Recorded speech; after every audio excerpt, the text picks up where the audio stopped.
और कहा कि शिव को बहुत सारे नाम से जाना जाता है।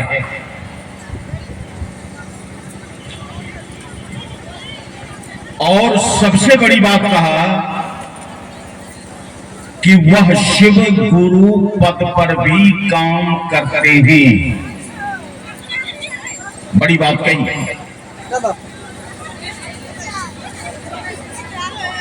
तीसरी बात कही कि शिष्यों के लिए शिव की दया की जरूरत है, दया की आवश्यकता है।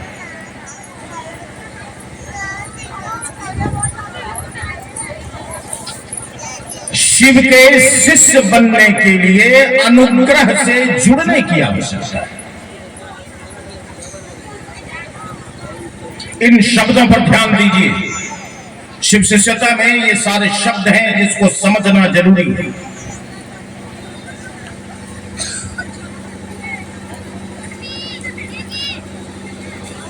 शिव की दया, शिव की शक्ति,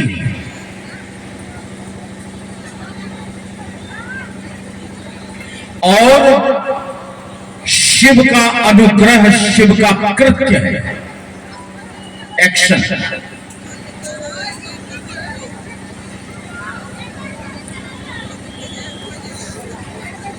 और साहब ने अपने सूत्रों से शिव की शक्ति का रास्ता हम तक खोल दिया है, बड़ी आसानी से, बड़ी सरलता से।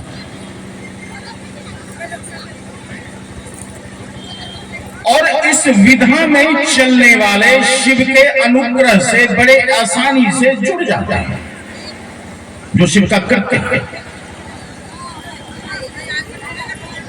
शिव, अब समझिए, अपनी शिष्यता को समझिए, यह समझने की बात। शिव जाने जाते हैं अपनी शक्तियों से।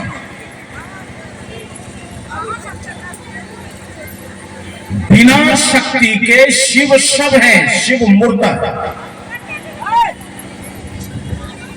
अगर भगवती ने लाल साड़ी, हाथ में चूड़ी, मस्तक पर सिंदूर अगर नहीं पहना होता, बाघ की सवारी नहीं की होती, तो महादेव को कोई जानने वाला भी नहीं।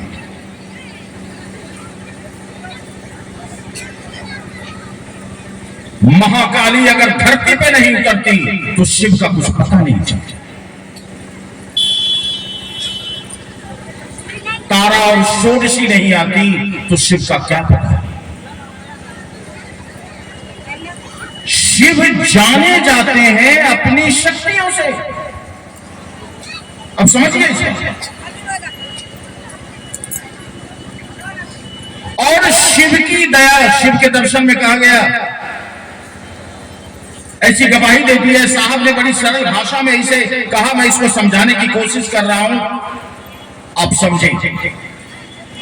शिव जाने जाते हैं अपनी शक्तियों से, और शिव की दया को शक्तिपात कहा गया।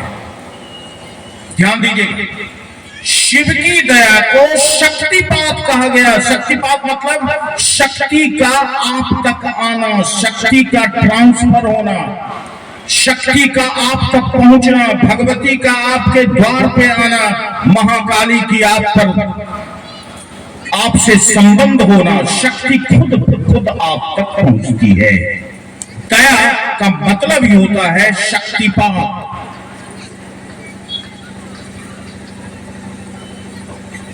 और अगर हम शिव के शिष्य बने हैं तभी दया हम तक आ सकती है, नहीं तो नहीं आएगी। क्योंकि परमात्मा निरपेक्ष है, मुर्गी में भी है, मुर्गी के काटने वाले में भी है, मुर्गी को खाने वाले में भी है, उसको कोई फर्क नहीं पड़ता। मुर्गी को किसने काटा, मुर्गी को किसने खाया, मुर्गी को किसने पकाया, उससे उसका कोई मतलब नहीं है, वो निरपेक्ष है।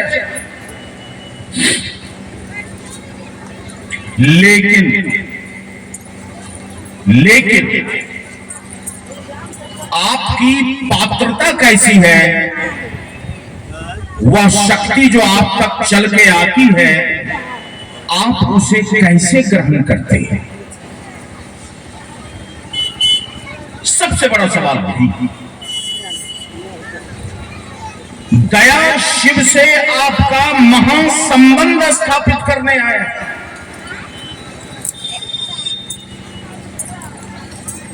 इस दया के चलते आपके शिव से संबंध स्थापित हुए हैं और इस संबंध को स्थापित किया है शिव की दया ने, जो शक्ति का हस्तांतरण है, शक्तिपात है, शक्ति का आप तक चलना है, शक्ति का आप तक पहुंचना है।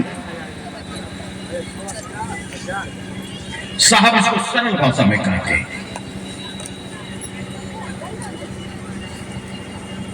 उनसे पूछा गया कि ये दया हमारे अंदर कहां तक ठहरी, कैसे ठहरी? साहब कहते हैं कि तुम्हारे अंदर की पात्रता कैसी है? तुम चम्मच है कि कटोरी है कि जग है कि बड़ा बाल्टी है? जैसे आप पात्र होंगे उसी के अनुरूप में दया आकर वहां ठहरेगी, शक्ति आकर रुकेगी। साहब के साथ रहने वाले बहुत सारे लोगों ने चमत्कार को अपनी आंखों से देखा है।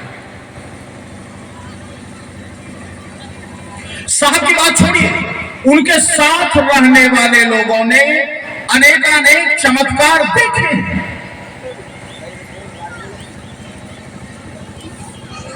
हेलो, चर्चा कर। और वो चमत्कार शक्ति का परिणाम है।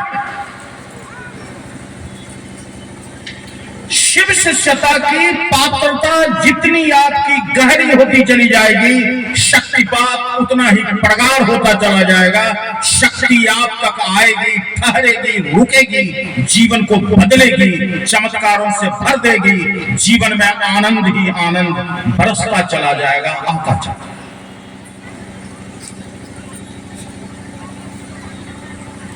ये महासंबंध अगर दया से बनते हैं तो दया पात्रता पर निर्भर करती है। पात्रता कैसी हो सकती है? साहब ने सरलतम भाषा में कहा, शास्त्र ने थोड़ा इसे अलग ढंग से कहा कि शक्तिपात बहुत तरीके से होते हैं, उसके विवरण दिए हुए हैं, जो बहुत तीव्राति तीव्र, तीव्र मध्य तीव्र, तीव्र मंद तीव्र। और दया की खासियत सुनिए, बड़ी अलबेली है ये विधा इतनी अद्भुत है। अगर इसकी समझ आ जाए तो आप तो मीरा बन जाइएगा, दीवानी हो जाइएगा शिव शिष्यता। ये क्यों अलग है? शिव शिष्यता और आपकी पात्रता दोनों का जब मिलन होता है, जब शक्ति आप तक आके ठहरने लगती है और जब शिव के साथ आपका महासंबंध स्थापित होने लग जाता है, तो कोई बाध्यता नहीं है कि आप जगत में न रहें, संन्यास ले लें।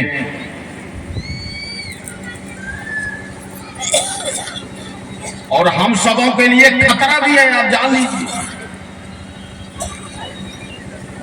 शिव की दया अगर तीव्रता में बहुत ज्यादा बढ़ जाए तो शरीर छूट जाता है।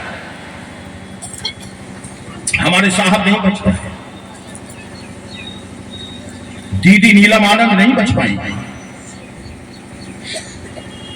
देवाशीष बाबू चले गए।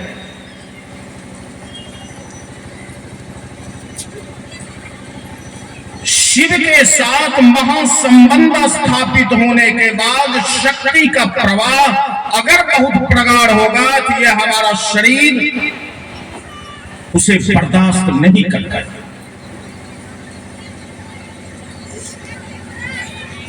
शरीर से मुक्ति दिलाता है। इसलिए हर एक शिव शिष्य को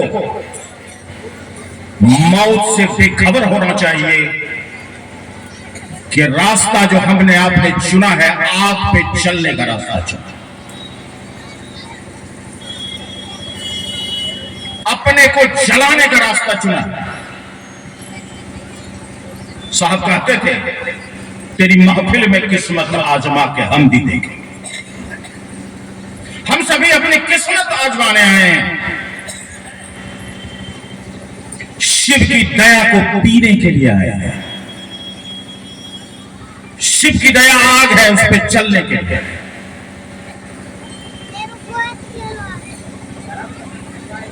और लेकिन रास्ता भी है। जगत में रहकर भी उसकी दया पाई जा सकती है। जब तक जगत के चीजों से मेरा आकर्षण जिंदा है तो है, लेकिन फिर भी वो दया आप तक आई।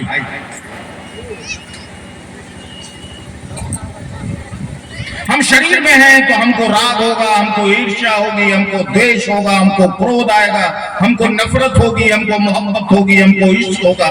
शरीर के जो भी लिमिटेशंस हैं, शरीर की जो भी प्रकृति है, उसे हमको जीना पड़ेगा। हम शरीर में रहते हुए कह ही नहीं सकते कि हमको क्रोध नहीं आए। हम शरीर में रहते हुए कह नहीं सकते कि हमको मकान से प्रेम नहीं है, हमको बेटे से प्रेम नहीं है, हमको बच्चे से प्रेम नहीं है। हम ऐसा नहीं कह सकते। कहते हैं तो झूठ बोलते हैं। हमको रहेगा और हम शिव के शिष्य, हम स्वीकारते हैं। हमको जगत से आकर्षण है, हमको धन से आकर्षण है, हम महल बनाना चाहते हैं, हम गाड़ी पे चढ़ना चाहते हैं, आकर्षण है। फिर भी आप शिव के शिष्य हो सकते हैं। वो शक्तिपात आप तक होगा, वो शक्ति आप तक पहुंचेगी, आपको समझाएगी कि यह बेकार है, निरर्थक है।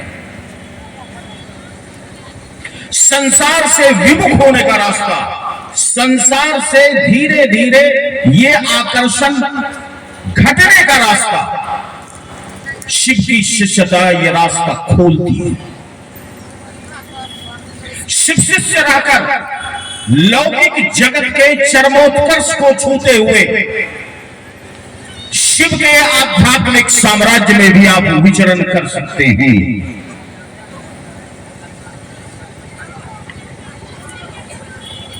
शिव का आध्यात्मिक साम्राज्य अगर है, ये सारा साम्राज्य शिव का है। हम आप भी छोटे शिव हैं। ये धरती शिव की, ये आकाश शिव का, ये समंदर शिव का, ये नदी शिव का, ये पेड़ शिव का, ये पशु शिव का, सारा शिव का। लेकिन साहब ने आपको कहां पहुंचाया, किस जगह पहुंचाया? शिव ने आपको जगत में भेजा, सुख सुविधाएं दी, ये सृष्टि दिया, आपको कर्म दिया, सब कुछ दिया। लेकिन शिव के आध्यात्मिक जगत में